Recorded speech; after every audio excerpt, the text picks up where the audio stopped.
So, regular definitions. So, we have seen a few in the last class. So, today we will continue with that at the beginning.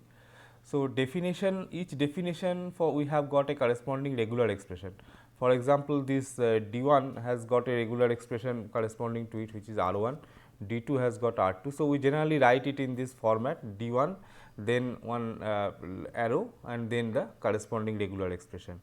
A typical example is this letter underscore is a definition, and that definition is governed by this particular regular expression.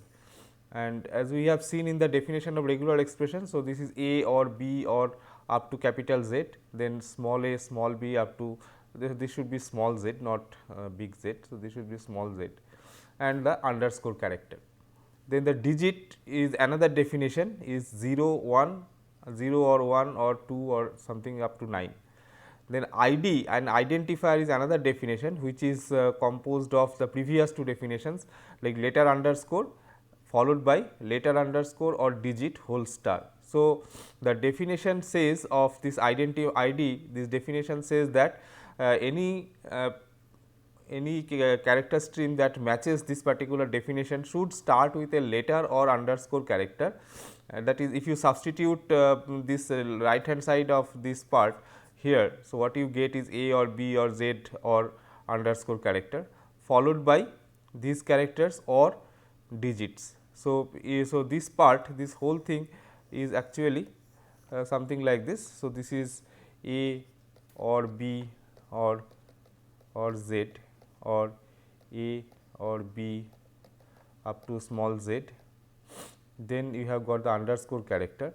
So, this whole thing followed by again this one, that A or B or Z or small a or small b or small z underscore or 0 or 1 or up to 9 and this whole star. So, this is the full thing. So, this is written in a shorthand form in the here. So, for making the expression shorter, so we normally follow this type of strategy, that we define some regular definition for some bigger parts and then for or some sub parts, and then use those sub parts or sub definitions to define a more complex expression. So, this is the way we will proceed. So, we will look into some more examples like say. So, before that, so we have got some other notations as well, like if I have a regular expression R, then we said that R star is 0 or more occurrence of R. Similarly, R plus is another notation. So, this one it says that one or more instance. So, it is the only the epsilon is excluded. So, all others are there. So, basically language which is composed of R plus is equal to the language which is composed of R star. Okay. So, language which is composed of R star minus the null string epsilon. So, then the R question mark. So, this is 0 or 1 occurrence of R. So, this is it is not multiple occurrence. So, it is 0 or 1, either 0 or 1 occurrence. Then sometimes we define a character class. For that we write like within square bracket we write A, B, C. So, this means that I am talking about the characters A, B and C, and they are forming a class. So, these shorthands will be used for writing complex expressions which otherwise becomes a bit illegible to understand. So, these shorthands will be used. For example, this letter underscore, previously we have seen a big definition. So, here it is shortened. So, I am writing like A to Z. So, this is a range A to Z, then small a to small z. So, by character class definition, so this becomes one regular definition. Similarly, digit, instead of writing each and every digit, so it is we write it as 0 to 9. Actually, these are for human understanding. So, as long as human being can understand the definition, so it is fine. Of course, if you want to put it in a computer, so or in some program, then of course, you have to write explicitly A or B or C or D like that, but for human understanding, so it is better if we use shorthands. So, this is actually the usage of shorthand. Similarly, ID is letter underscore followed by letter underscore or digit star. So, So, these are the some extensions that we will be using while handling the regular expressions. Now, let us look into some examples. Suppose I am considering strings over binary symbols 0 and 1. So, in the language the alphabet set contains only two symbols 0 and 1. So, what is the language corresponding to the first regular expression? So, 0 or 1 star. So, it means that if the star is not there, so it says one occurrence of 0 or 1, that is a single bit. Now, there is a star over this. So, that means that all binary strings including empty strings. So, everything will be acceptable in that language, because it says any occurrence of zeros and ones, okay, with alternating zeros and ones or the null string. So, everything is there. So, this is the thing. The second regular expression, so 0 or 1 followed by 0 or 1 star, it is all non-empty binary strings. So, this 0 or 1 star means 0 or more occurrences of the characters 0 and 1, and before that there is another part of the regular expression which is 0 or 1. So, that means the overall at least one 0 or 1 must appear, then the rest of the characters there may not be any more characters. So, single length strings or maybe multiple length strings. So, you can understand that this actually equivalent to writing 0 or 1 plus. So, this is same as this expression. Then the next one, say this one. So, this expression says 0 followed by 0 or 1 star and followed by 0. So, if we try to understand the meaning of this particular regular expression, so this part means 0 or more occurrence of the characters 0 and 1, but the string must start with a 0 and end with a 0. So, the strings are having at least a length of 2 and it is starting with a 0 and ending with a 0. So, all binary strings of length at least 2 starting and ending with zeros are valid strings for this particular regular expression. Then the next one, it is a bit tricky. It says that 0 or 1 star 0, then the next 3 characters can be 0 or 1. So, all strings where the which are having at least 3 characters in which the third last character is always 0. So, it is not 3 characters. So, it is at least 4 characters. So, this is slightly wrong. So, this is at least 4 characters in which the fourth last character is always 0. So, I can have a string like 0 0 1 0 0 something like that 1, and then this is a 0, and then I can have 3 more characters. So, it may be 1 0 1 for example. So, this one will match with this part, this 0 will match with this part, then this 1 will match with this part, this 0 matches with this 0, and then the remaining part. So, this one, this entire thing, sorry, up to this one. So, this will match with the first part. So, this way I can have this particular regular expression which corresponds to all binary strings of at least 4 characters in which the fourth last character is always 0. Then the next regular expression is 0 star 1 0 star 1 0 star 1 0 star. So, it says that there can be any number of zeros, but can be at exactly 3 ones in the string. So, for matching I must have 1 1 1 at some places, and in between I can have any number of zeros. So, I have 3 ones 1 1 and 1, and in between I can have, so maybe at this place I have got 2 zeros, at this place I have 4 zeros, after this I have got quite a few zeros. So, like that. So, any such string where I have got exactly 3 ones will match with this particular regular expression. So, this way, depending upon the language that we are talking about, the word in it, so we can frame the corresponding regular expression. So, naturally, so these examples are a bit synthetic. So, if we are looking for some programming language, then we have to see like what are the valid words in that language, and accordingly we have to define the regular expression. So, next we will look into another example, say the set of floating point numbers. So, floating point numbers, they have got several parts in it. First there is a symbol. So, a number may be say 5.23 into 10 to the power say 25, something like this. So, this is normally written as 5.23 E 25. Now, there can be signs also, like at the beginning I can have a sign here, that sign. So, number may be positive or negative. So, it may be plus or minus. Similarly, this power, so it can also be plus or minus. So, accordingly we define the regular expression. The first part is defining this first part is defining the first sign. So, I start with the sign. So, this sign part, this plus or minus, so it is captured by this plus minus or epsilon. So, epsilon means there is no sign that is specified.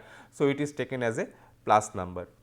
Then the next part, so there is a decimal point, and before decimal we have got some portion. So, here I have got a single digit. So, that is digit, but it is not mandatory that there should be a single digit. The number may be say 56 point something 57.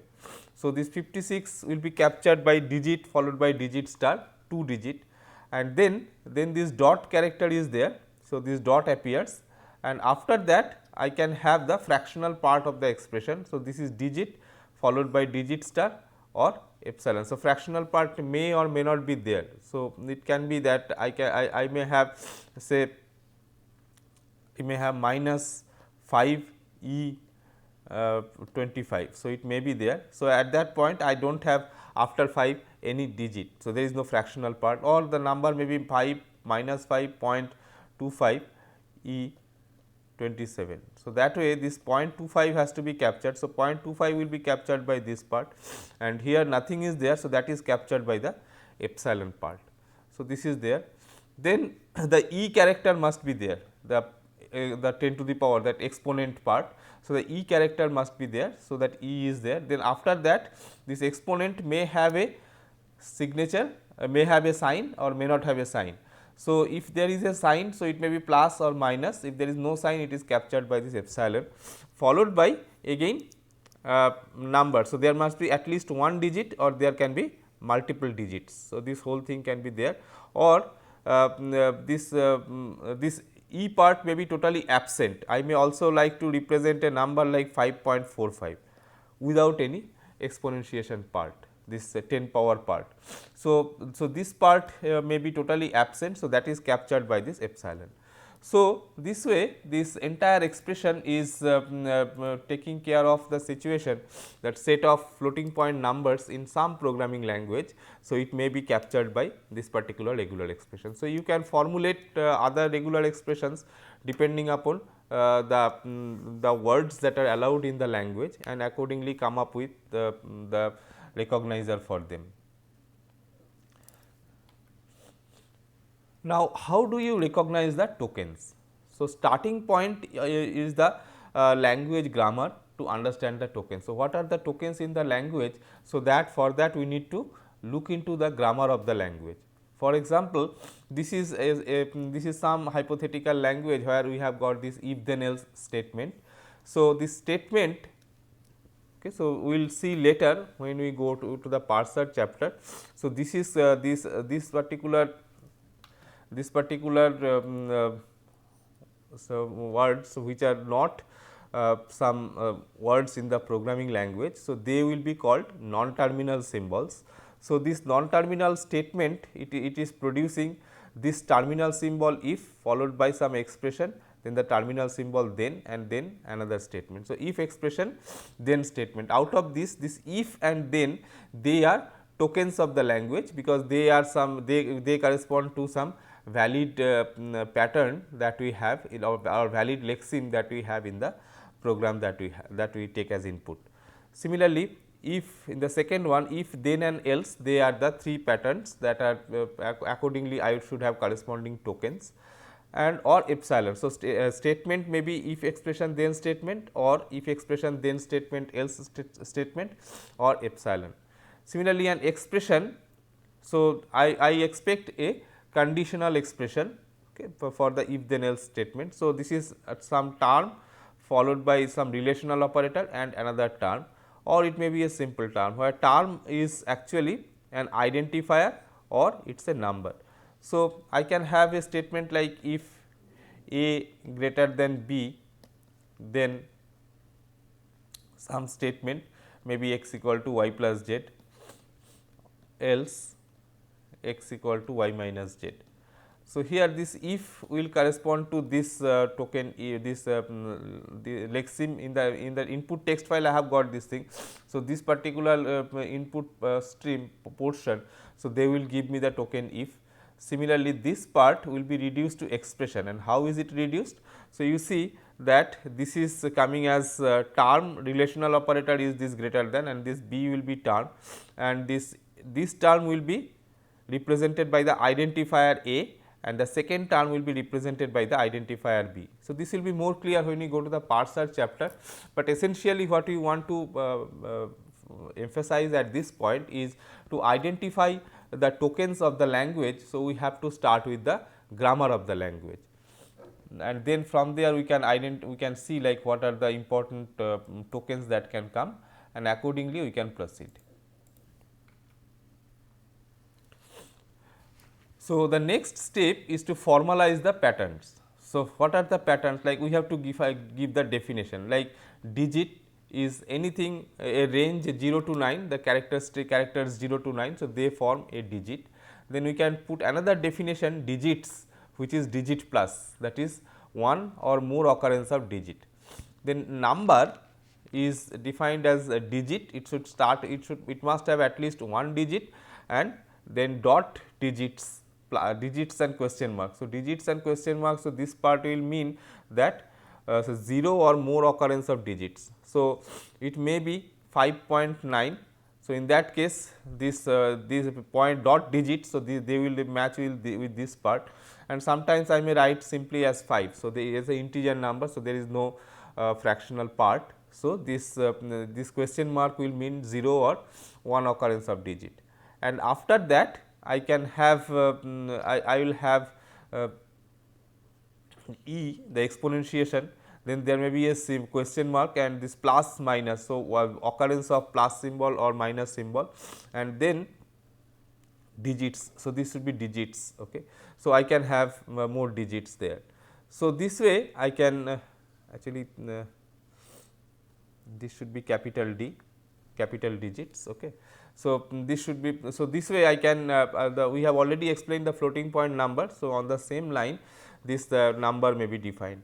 Similarly, the letter. So, we have got the A to Z, capital uppercase letters A to Z, then lowercase letters A to Z, and the underscore character. Then an identifier when you are defining. So, it is letter followed by letter or digit star. Then this if is another definition which is actually the characters I followed by character F appearing on the input stream. Then then I am defining another definition then. So, which is the characters stream T H E N, okay, these characters. So, this way I can define this thing. So, then say relational operator. So, I can have less than, greater than, less or equal, greater or equal, equal, not equal, like that. So, we can define the relational operators. We also need to handle white spaces. So, white space, how do you define a white space? So, blank, tab and new line character. So, these are the three white space characters we have. Now, there can be one or more occurrence of such white spaces. Somebody may write like say blank, blank, then maybe putting two tabs and then a new line character. So, that can happen. So, this whole thing will be identified as a single white space, and maybe the lexical analysis tool will remove all these white spaces from the program. So, that can be done. So, this white space is another regular definition which is given by this regular expression blank or tab or new line plus. Okay. So, any number of them. So, this way we can define the patterns and the corresponding tokens. Now, once we have done that, so we can you take help of some transition diagrams to identify the tokens. So, for example, if I am looking for the relational operator, the definition was like this: less than, greater than, less or equal, greater or equal, equal and not equal. So, accordingly I can say that if this is my if the lexical analysis tool, it starts at state 0 of this finite automata, then on getting the less than symbol it will come to state 1, and then if it after that in the state 1 if it sees as next input symbol as equality, then it comes to a state 2 which is a final state, and we identified by 2 concentric circles, and then it will return the token relope with the value or the attribute as LE. So, LE may be some less or equal. So, there may be some value or some constant defined for the symbol for this symbol LE, but whatever it is. So, conceptually we can say that the token relope, so it can have values like LE, NE, LT, etc. So, it is returning the value LE. Similarly, after coming to state 1, if it finds this greater than symbol, then it can say that okay, it is relational operator not equal to. So, if it is any other symbol, so it is less than that, so it will return the relational operator LT. Similarly, at state 0, if it finds equality, so it will return relational operator EQ, and then if it is greater than equal to, then it will return the relational operator greater, that is it will return the relational operator greater or equal, and here in state 8 it will return relational operator token with value greater. So, in this way you can define other such transition diagram also, like this is the transition diagram corresponding to the reserved words and or identifiers. So, this is the starting state, then it is coming to this letter followed by letter or digit. So, here and then if it is not matching with if it is not matching here, then it will anything else. So, it will go to this other state. So, if it as long as it gets letter or digit, so it will be looping there. When it gets some other symbol, it comes to the state 11 and it returns get token and install ID. So, this get token will get the corresponding token. So, depending upon this ID, so this will be returning the ID, and this install ID. So, it will install the identifier into the symbol table, and that symbol table offset will be returned to the parser. So, this way I can say that this transition diagram for reserved words and identifiers can be developed. So, we can use this in the lexical analysis phase for defining these keywords. Then we can have unsigned numbers. So, this is another possibility, like from the start if you are, so you come to state 12 and if you get a digit there. So, it comes to so it is digit, then digit star, then dot. So, this is the number definition that we have seen previously. So, it is for that purpose. Now, it may get only a single digit and that may be the end. So, it comes to state 20. It may be that from the beginning. So, you do not have any digit, it immediately starts with 10 power, that is E. So, you straightway come here.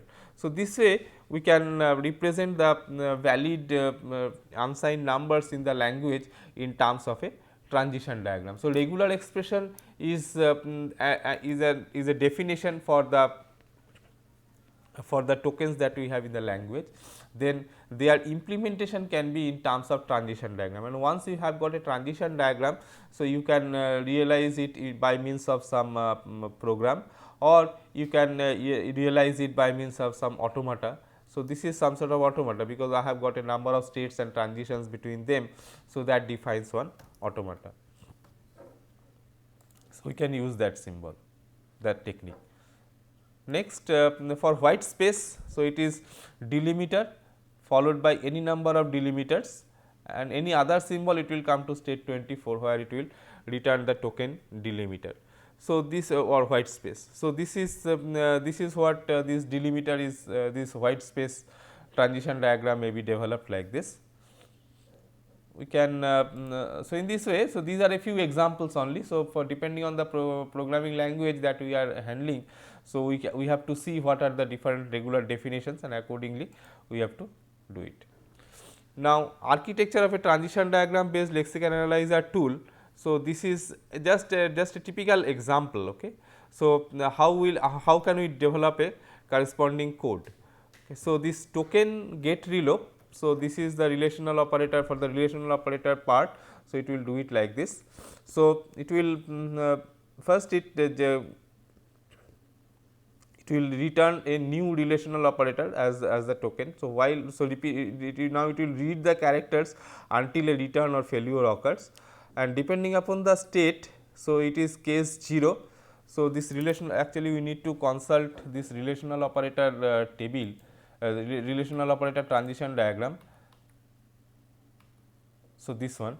So, you see that it is depending upon the state. So, it is 1, or if it is 1 means I have seen this less than symbol, and then we are writing it like this. Sorry, case 0 means we have not seen anything now, that is in state 0. So, that is in state 0. Okay. So, not seen anything. So, we are currently in state 0. So, the possibility is I will see a less than symbol, equality symbol, or greater than symbol. Accordingly, you can write this code, the case 0. So, get the next character. If the next character is also less than, then it comes to state 1, and if it is equal to, then it goes to state 5. If it is greater than, goes to state 6, otherwise it is a failure. So, lexeme is not a relational operator. Similarly, at state 1 also you can write a few rules here. So, like here. So, state 1. So, I can see the equality greater than other symbols. So, like that. So, similarly, this sometimes we will be requiring to come back. So, state 8 it will be doing a retract, because state 8 is here. So, you are getting something else. So, you need to come back. So, it is not a relational operator. So, you need to come back. So, here, so this is attribute is GT, and so it will return the token, relational operator token. So, this way, based on the transition diagram, you can write a piece of code which will correspond to the realization of the transition diagram. Next, we will look into something called finite automata, because transition diagram is a way of doing the thing, but it may not be very much suitable or very much powerful in terms of the representation. So, we would like to represent them by means of finite automata. So, regular expression is the specification for the token, and finite automata is an implementation of the token. So, a finite automata, it has got an input alphabet set sigma, a set of states S, a start state N, a set of accepting states F, which is a subset of S, and a set of transitions state to state on some input value. So, it will if it is currently at state S1. So, if we have a transition from state S1 to state S2, and it is on some input symbol A, then it can go from state S1 to state S2 by consuming this input symbol A. So, what happens is that this automata is specified by means of a diagram like this, where starting with the start state I have got all these transitions, and there is an input stream. Okay. So, at present maybe the input pointer is somewhere here. So, if you are at the state S1 and the current input symbol is A, then the input pointer is advanced to the next position and the current state of the system becomes S2. So, it consumes the next input and proceeds to the next state. So, it transits to the next possible states. So, this is the idea of finite automata. So, we can use this finite automata to realize this lexical analysis tool for designing the lexical analyzer.